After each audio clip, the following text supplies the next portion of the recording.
지금은 사실은 많이 사용하진 않지만 편지를 우리가 쓰고 보내고 할 때에는 늘 그 편지가 주는 좀 독특한 그런 감성들이 있었죠.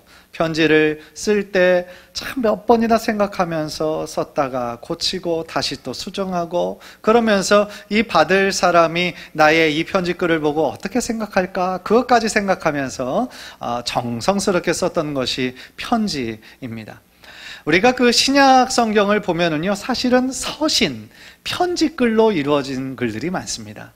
그래서 바울 서신이 13권이고 일반 서신, 오늘 본문의 베드로 전후서를 대표하는 일반 서신도 있는데요, 우리가 이 성경을 읽을 때 조금 놓치기 쉬운 것 중에 하나가 이것은 처음부터 성경이 아니었다라는 겁니다. 이것은 분명한 받는 사람이 있고 받는 사람을 생각하면서 자신의 어떤 그 메시지를 전하는 것이 바로 오늘 우리가 읽은 이런 베드로 전후서와 같은 내용이었다라는 것이죠.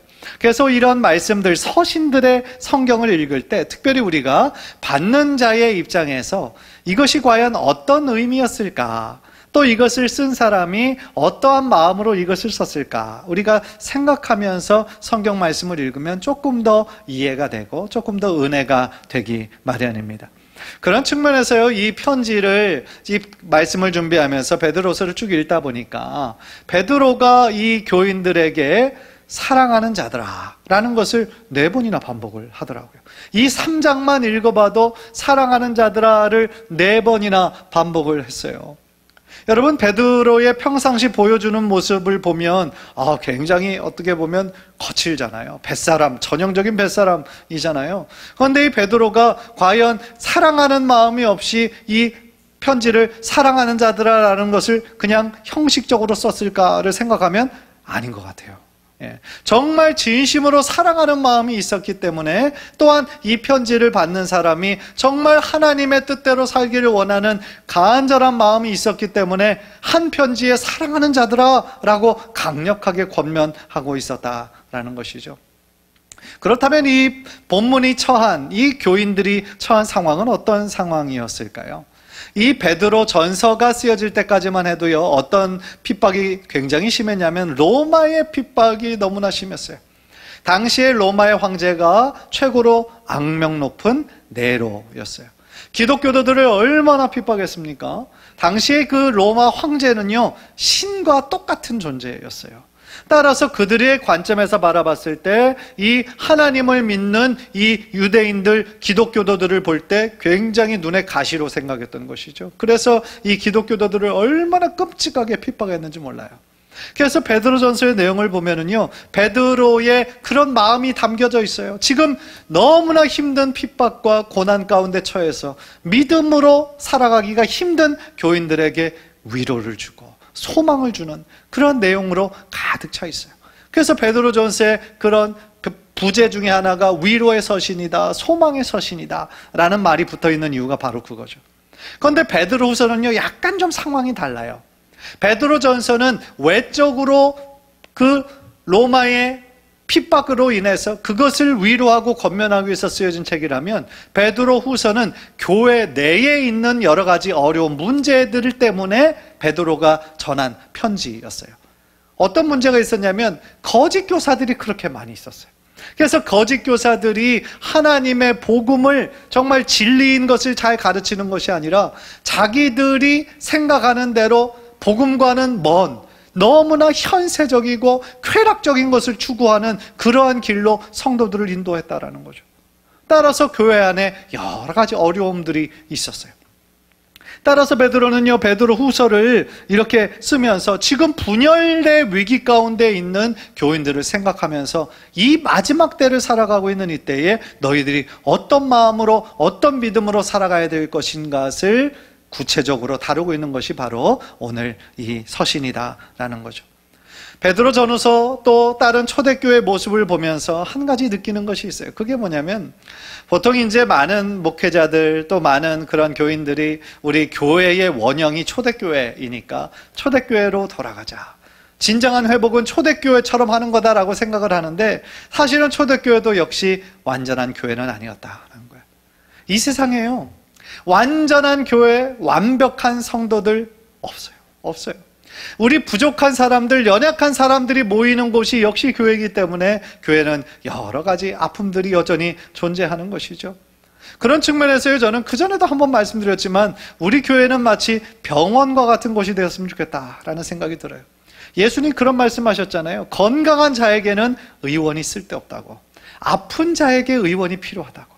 마찬가지인 거죠. 교회도 신앙적으로 완전하고 완벽한 사람, 믿음 좋은 사람들만 모인 곳이 교회가 아니라 우리들 모두 다 주님의 은혜가 필요한 사람들이 모인 곳이라는 거죠. 무엇인가 아프고 결핍이 있고 상처받고 여러 가지 여전히 공사 중인 사람들이 모여서 하나님의 은혜를 바라는 곳이 바로 교회다라는 것이죠. 따라서 우리 교회가 마치 종합병원처럼 많이 아프고 불완전한 사람들이 있음에도 불구하고 하나님의 은혜가 흘러넘치고 변화가 일어나고 온전한 치유와 회복의 공동체가 되기를 주님의 이름으로 간절히 축원합니다. 그래서 이 초대교회 모습을 보면서 한 가지 느낀 거고요. 오늘 본문에서 이 사도 베드로는 이 편지를 받는 그 교인들을 생각하면서 약 2가지 정도 아주 사랑의 권면을 하고 있어요. 첫 번째로요, 이 베드로는 무엇을 전하냐면은 인간의 시간과 하나님의 시간은 다르다는 거예요. 우리가 사실 많이 듣던 것이죠. 8절을 보면은요, 사랑하는 자들아, 주께는 하루가 1000년 같고 1000년이 하루 같다는 이 한 가지를 잊지 말라 그랬어요. 우리 인간에게는 불가능한 얘기죠. 하루는 하루고 1000년은 1000년이죠. 엄청난 차이가 있는 거죠. 그러나 하나님께는 1000년이 하루 같대요. 지금 2021년이지만 하나님께는 이틀 지나간 것처럼 순식간에 지나갈 수도 있다는 거죠. 즉 인간이 생각하는 시간의 개념과 하나님께서 보시는 시간의 개념은 다르다라는 것이죠. 어떻게 그것이 가능할까요? 하나님은 시간을 창조하신 분이시잖아요. 이 우주 만물을 창조하시고 다스리시는 분이시잖아요. 따라서 우리가 정말 생각할 때 우리들의 신앙생활에서도 자꾸 어떤 오류를 범하냐면 자꾸 하나님을 우리 인간의 관점으로 생각하고 판단할 때가 있어요. 나의 경험과 나의 지식이 얼마 안 됨에도 불구하고 하나님을 나의 어떤 좁은 사고 안에 가두어 놓을 때가 있다는 거죠. 얼마나 어리석은 이야기입니까? 그래서 우리가 하나님께 기도할 때에 정말 내가 정한 시간에 내가 원하는 방법으로 이루어지기를 원하는 마음이 참 많이 있어요. 사실은 우리들의 인생이 참 복잡한 문제들이 많죠. 그래서 어느 시간대까지 정말 이루어져야 되고 해결되어져야 되고 그런 문제들이 많이 있어요. 그래서 그럴 때는 시간을 정해놓고 하나님 이때까지는 어떤 응답을 주옵소서 그렇게 기도하죠. 저도 가끔씩 그렇게 합니다. 사실은 그럴 수밖에 없고 그렇게 하는 것이 당연하죠. 그러나 중요한 것은 내가 원하는 시간에 내가 원하는 방법이 아니라 할지라도 그럼에도 불구하고 하나님께서 우리들에게 행하시는 일들은 선하시다. 내가 생각한 것보다 훨씬 더 완벽하고 좋은 것이다 라고 믿는 우리들의 믿음이 있어야 된다라는 거예요. 그것이 참 중요해요. 그렇지 않으면 자꾸 우리는 낙심하고 실망하게 돼요. 뭐냐면 내가 정한 그 시간까지 하나님 역사해 주시지 않으셨으니까 기도 응답받지 못한 걸로 생각을 한단 말이에요. 그러나 하나님의 관점에서 생각해 보세요. 우리들의 인생 전체를 알고 계시는 분이세요. 따라서 지금 이 시점이 아니라 나중에, 지금 예스가 아니라 지금은 노가 하나님의 관점에서 보시기엔 훨씬 우리를 위한 하나님의 사랑의 표현일 수 있다는 것이죠. 따라서 우리는요, 나의 시간에 내가 원하는 방법을 고집해서는 안 된다라는 것이죠. 더 중요한 것은 하나님의 시간에 하나님의 뜻이 온전히 이루어지는 것. 그래서 우리가 찬송가에 주님의 뜻을 이루소서 그렇게 찬양하잖아요. 주님의 뜻을 이루시옵소서 라는 그 기도가 참으로 어떻게 보면 성숙한 기도인 것이죠. 따라서 하나님의 정한 시간 가운데 하나님의 선한 뜻이 우리들의 삶 가운데 온전히 이루어질 수 있도록 더욱더 주님을 의탁하고 주님을 신뢰하는 우리 성도님들 되시기를 주님의 이름으로 간절히 축원합니다. 사실은요, 그때 시간에 그 정한 시간에 그 베드로 사도가 이런 이야기를 하는 이유가 있었죠. 그것이 뭐냐면 9절을 보면은요, 그 어떤 말씀이 나오냐면 주의 약속은 어떤 이들이 더디다고 생각하는 것 같이 더딘 것이 아니라 오직 주께서는 너희를 대하여 오래 참으사 아무도 멸망하지 아니하고 다 회개하기에 이르기를 원하시느니라 말씀하셨어요. 그러니까 당시 이 베드로가 있을 당시 이 교인들이 어떤 거를 기다리고 있었냐면 주의 약속이 하루속히 좀 임하기를 원하는 마음이 있었어요. 좀 더 그 약속을 구체적으로 말씀을 드리면 예수님 다시 오시는 거.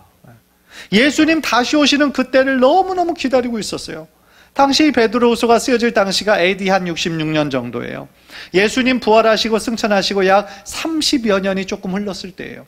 따라서 그들 초대교인들은요, 뭐를 간절히 원했겠어요? 예수님이 약속하신 그대로 다시 오시는 그때를 너무나 손꼽으며 기다리고 있었죠. 왜냐하면 하루하루 믿음 지키며 살아가는 것이 힘들 때잖아요. 밖에서는 로마의 핍박이 너무 심해요. 예수님 믿는 거 목숨 걸고 믿어야 되는 거예요. 또 교회 안에서도 여러 가지 갈등과 어려움들, 거짓 교사들이 활개를 치고 있어요. 그러니까 그들이 진정으로 바라고 소망하는 것은 주 예수의 날, 예수님 다시 오겠다고 약속하신 그날 속히 오셔서 우리를 위로하여 주시고 우리들의 눈물 닦아주시고 우리를 안아주시고 그것을 간절히 사모하는 마음으로 그렇게 하루하루를 기다리고 있었다는 거예요. 그런데 문제는 뭡니까? 그들이 그토록 임하시기를 원하는 그 예수님 다시 오시는 날이 1년이 지나도 아무런 소식이 없고 2년, 3년이 지나도 아무런 소식이 없고 심지어 30년이 지나도 아무런 일이 없으니까 이들의 마음이 조금씩 흔들리기 시작하는 거예요. 의심하기 시작하는 거예요. 그러니까 왜 약속하신 그대로 안 오시느냐? 혹시 잊으신 것 아니냐? 그런 생각들이 막 하나둘씩 생기기 시작하는 거죠. 따라서 베드로는요, 그런 상황을 알고 있었기 때문에 그렇게 말씀하시는 거죠. 주님의 약속은 어떤 이에 더디다고 생각하는 것이 더딘 것이 아니라 그 이유가 뭐예요? 오래 참으시는 거예요. 기다리신다는 거예요. 무엇을 기다리세요? 한 영혼이라도 더 하나님께로 돌아올 수 있도록 이 시간을 하나님께서는 지체하고 계시다라는 것이죠. 얼마나 놀라운 관점의 전환입니까? 인간의 관점에서 볼 때는 하나님이 이 약속 잊으신 거 아닌가? 라고 생각을 했는데 하나님의 관점에서 보기에는 그것을 할 수 없어서가 아니라 한 영혼이라도 더 하나님께 돌아올 수 있도록 지금 천국의 문을 닫지 않으시고 열어놓고 계시다라는 것이죠. 주님의 자비와 주님의 긍휼의 표현이다라는 거예요. 사실 하나님의 그 약속은 지금도 유효한 것이죠. 예수님께서 다시 오신 그날이 2000년이나 지났는데 뭐 오시겠어? 라고 얘기한다면 그 사람은 믿음 없는 신앙이라는 거죠. 하나님께서 그 마지막 때를 실행하지 않는 이유도 역시나 동일하다. 우리로 하여금 한 영혼이라도 더 하나님께 회개하고 돌아오기를 원하시는 하나님의 그 영혼을 바라보는 사랑의 마음 때문이다 라는 것이죠. 사랑하는 성도 여러분, 하나님은요, 하나님의 그 놀라운 구원을 이루시는 데 있어서 지금도 쉬지 않으시고 일하시고 계심을 믿으시기를 바랍니다. 여러분들 안에서 계속하며 일하시고 계신 거예요. 여러분들을 위하여 중보하고 계시는 거예요. 따라서 하나님의 놀라운 계획은 절대로 실패가 없습니다. 절대로 멈추지 않습니다. 그리고 하나님의 뜻을 반드시 이루셔서 하나님의 신실한 약속을 반드시 이루시게 될 줄 믿습니다. 디모데전서 2장 4절, 디모데전서 2장 4절 우리 한번 화면을 보면서 한번 다 함께 읽겠습니다. 시작. 하나님은 모든 사람이 구원을 받으며 진리를 아는 데 이르기를 원하시느니라. 아멘. 바로 이것이 하나님의 우리 모든 백성들을 향한 하나님의 마음이라는 거예요. 모든 사람이 구원을 받고 진리이신 예수 그리스도를 아는 데 이르기를 지금도 원하시고 계시다라는 거예요. 간절히 바라기는 우리 인간의 시간과 하나님의 시간은 완전히 다르며 하나님의 그 계획은 지금도 그 시간을 이루시기 위해서 하나하나 이루시고 계시다라는 것을 우리가 믿음의 눈으로 바라보고 끝까지 하나님을 신뢰하는 우리 귀한 성도님들 되시기를 주님의 이름으로 간절히 축원합니다. 두 번째로요, 베드로는 이 마지막 때를 살아가고 있는 그 교인들에게 바로 거룩한 행실과 경건한 삶을 추구하라, 그렇게 권면하고 있어요. 11절 12절을 보시면요, 너희가 어떠한 사람이 되어야 마땅하냐? 거룩한 행실과 경건함으로 하나님의 날이 임하기를 바라보고 간절히 사모하라 그랬어요. 주님의 날, 예수님 다시 오시는 그날 어떤 일이 일어납니까? 하늘이 불에 타서 풀어지고 물질이 뜨거운 물에 녹아진다라고 얘기했어요. 이것이 결국 뭐냐면 우주적인 마지막 날이 될 것이다. 우주적인 재앙의 날이 될 것이다 라는 것이죠. 그런데 당시 초대교회 안에 이 거짓 교사들은 뭐라고 가르쳤냐면요, 새하늘과 새 땅 없다는 거예요. 지금 있는 만물 그대로 그냥 끝까지 가는 거지, 지금 있는 것이 뭐 완전히 멸망하고 하나님의 심판이 임하고 그러지 않을 거다라는 거예요. 얼마나 잘못된 이단들의 가르침인지 몰라요. 당시에 거짓 교사들이 최고로 추구한 게 뭐였냐면 다 눈에 보이는 것들, 현세적인 것, 육체적인 쾌락을 추구하는 것들만 가르치고 있었다라는 거죠. 따라서 그들은 장차 임할 새하늘과 새 땅엔 관심이 없는 거예요. 가장 중요한 건 오직 이 땅, 살아가는 이 땅, 그것만이 중요하다라는 것이죠. 얼마나 안타까운 일이었습니까? 그런데 지금도 많은 사람들이 그때와 너무나 비슷하게 살아가고 있죠. 눈에 보이는 이 물질적인 이 세상만 계속 존재할 것처럼 생각하고 여기에 최고의 가치관을 두고 살아가는 사람이 얼마나 많으냐는 거예요. 심지어 성도들 중에서도 그런 삶을 사는 사람이 너무나 많이 있다라는 거죠. 그런데 바울은요, 디모데에게 이 마지막 때에 일어날 일에 대해서 디모데 후서에 말씀이 있는데요, 이 말씀을 보면은요 깜짝 놀라요. 왜냐하면 지금의 이 세상의 현실과 너무나 똑같기 때문이죠. 여러분들 디모데후서 3장 1절 4절 한번 보세요. 우리 천천히 한번 읽을까요? 시작. 너는 이것을 알라. 말세에 고통하는 때가 이르러 사람들이 자기를 사랑하며 돈을 사랑하며 자랑하며 교만하며 비방하며 부모를 거역하며 감사하지 아니하며 거룩하지 아니하며 무정하며 원통함을 풀지 아니하며 모함하며 절제하지 못하며 사나우며 선한 것을 좋아하지 아니하며 배신하며 조급하며 자만하며 쾌락을 사랑하기를 하나님 사랑하는 것보다 더하며 그랬어요. 마치 바울이 오늘날의 이 세태를 미리 보고 이야기하는 것처럼 너무나 똑같은 일이 지금 하루하루 한국 전 세계에서 일어나고 있다라는 것이죠. 그냥 눈에 보이는 것만 사랑하는 것을 하나님 사랑하는 것보다 훨씬 더해서 물질의 노예로 살아갈 때가 얼마나 많이 있느냐는 거예요. 그런 비슷한 맥락에서 사도 요한은요, 요한일서 2장 15절 16절에서 이렇게 얘기하는 거예요. 이 세상이나 세상에 있는 것들을 사랑하지 마라. 누구든지 세상을 사랑하면 아버지의 사랑이 그 안에 있지 아니하니 이는 세상에 있는 모든 것이 육신의 정욕과 안목의 정욕과 이생의 자랑이니 다 아버지께로부터 온 것이 아니요 세상으로부터 온 것이라 얘기해요. 육신의 정욕과 안목의 정욕과 이생의 자랑이 어디서부터 왔다는 거예요? 다 세상으로부터 왔다라는 거예요. 하나님께로부터 온 것이 아니다. 근원이 다르다라고 말씀하고 있다라는 거죠. 따라서 사도 요한의 결론은 뭐예요? 이 세상으로부터 온 이런 것들에 집착하지 말아라. 너의 마음을 빼앗기지 말아라. 바로 그런 얘기인 거죠. 여러분들, 세상에 속한 사람들은요, 사실은 하나님의 날이라는 것에 관심이 없어요. 세상에 속한 사람들은 하나님의 그 영원한 것들을 바라볼 수 있는 눈이 없어요. 당연한 것이잖아요. 그러나 우리는 다르잖아요. 우리는 예수님을 나의 구원자로 믿어서 영적인 눈이 열렸잖아요. 따라서 우리는 이 땅에 살지만 이 땅에 속한 사람들이 아니라 누구에게 속한 사람들이에요? 하나님께 속한 사람들이잖아요. 한번 여러분들 한번 따라해 봅시다. 나는 하나님께 속한 사람이다. 네. 나는 세상에 속한 사람이 아니에요. 하나님께 속한 사람이죠. 그러니까 하나님께서 우리를 너는 나의 소유다 라고 말씀하시잖아요. 너는 거룩한 백성이다, 하나님의 자녀다 선포해 주시잖아요. 그런데 문제는 뭡니까?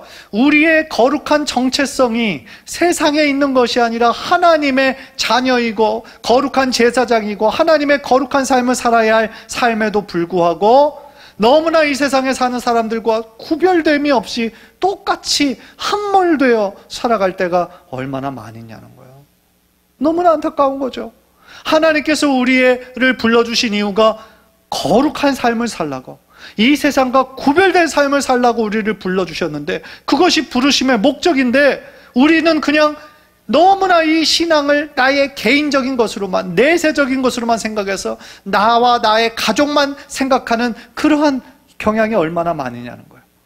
우리를 구원해 주셨으면 이 땅 가운데 하나님의 부르심의 목적을 이루고 거룩하고 구별된 삶으로 이 세상의 빛과 소금의 역할을 잘 감당하는 것이 하나님께서 우리를 불러주신 목적인데, 우리가 그 부르심의 사명을 잘 감당하지 못하고 오직 그냥 내 눈앞에 놓여있는 이 문제만 해결하느라고 급급한 그런 삶을 살아갈 때가 얼마나 많이 있느냐는 거예요. 따라서요, 이 베드로는요, 아까 읽었던 11절 12절에서 하나님께 속한 사람들, 이 성도들은 하나님의 날이 임하기를 바라보고 간절한 마음으로 사모해야 된다라고 얘기를 하고 있어요. 여기서 그 하나님께 속한 사람들은 세상의 사람들과 무엇이 다르냐면 바라보는 것이 다르다는 거예요. 바라보는 것, 그들의 시선이 다르다는 거예요. 세상에 속한 사람들은 세상의 것만 바라봐요. 그러나 하나님께 속한 우리들은 무엇을 바라봐요? 하나님께 속한 것을 바라보고 하나님의 날이 우리들에게 임하기를 바라보고 천국을 소망하며 살아가야 한다라는 것이죠. 여기서 바라본다라는 말에 쓰인 헬라어를 보니까 기다린다라는 뜻도 가지고 있어요. 하나님의 나라의 임하기를 바라보라라는 것은 하나님의 날이 임하기를 기다리라는 그러한 뜻인 것이죠. 사랑하는 성도 여러분, 지금 여러분들은 무엇을 바라보며 어떤 것에 최고의 가치를 두며 살아가고 계십니까? 더 좋은 직장, 더 많은 연봉, 명예, 인기, 안정적인 어떤 은퇴 생활, 어떤 나의 어떤 장수 같은 거, 그런 것들만 바라보고 있다면 물론 다 좋은 것들이지만 그것의 특징은 뭐예요? 다 현세적인 것들이죠. 이 땅 가운데 우리가 살면서만 누리는 것들에 우리들의 최고의 가치를 두고 살아간다면 하나님의 백성으로서의 그 가치관, 그는 어디에 있느냐는 것이죠. 또한 여러분은 무엇을 기다리며 사십니까? 거룩함과 경건함으로 하나님의 날이 임하기를 바라보고 소망하고 살고 계십니까? 아니면 변화산성에서 하나님 예수 그리스도의 찬란한 영광을 보면서도 베드로가 그 의미를 깨닫지 못하고 여기가 좋사오니 그냥 하나님의 나라는 임하지 않으셔도 됩니다 라고 하나님의 날이 임하기를 소망하고 바라기보다는 그저 그냥 이것에 안주하며 익숙한 곳에 있기를 원하는 마음으로 살고 계시지는 않느냐는 것이죠. 확실한 것은 지금 우리는 마지막 때를 살아가고 있다는 거예요. 그날과 그때는 아무도 모르지만 분명한 것은 예수님께서 반드시 다시 오신다라는 것이죠. 간절히 바라기는 오늘 이 베드로가 전하는 말씀처럼 하나님의 그 때 더디 오는 것이 아니라 한 영혼이라도 회개하며 하나님께로 나아오기를 기다리시는 아버지의 애타는 마음이라는 것을 우리가 기억하고 매일매일 이 땅을 살아갈 때에 거룩하고 경건한 삶을 살아감으로 말미암아 하나님께 큰 기쁨과 영광 올려드리는 귀한 성도님들 모두 되시기를 주님의 이름으로 간절히 축원합니다.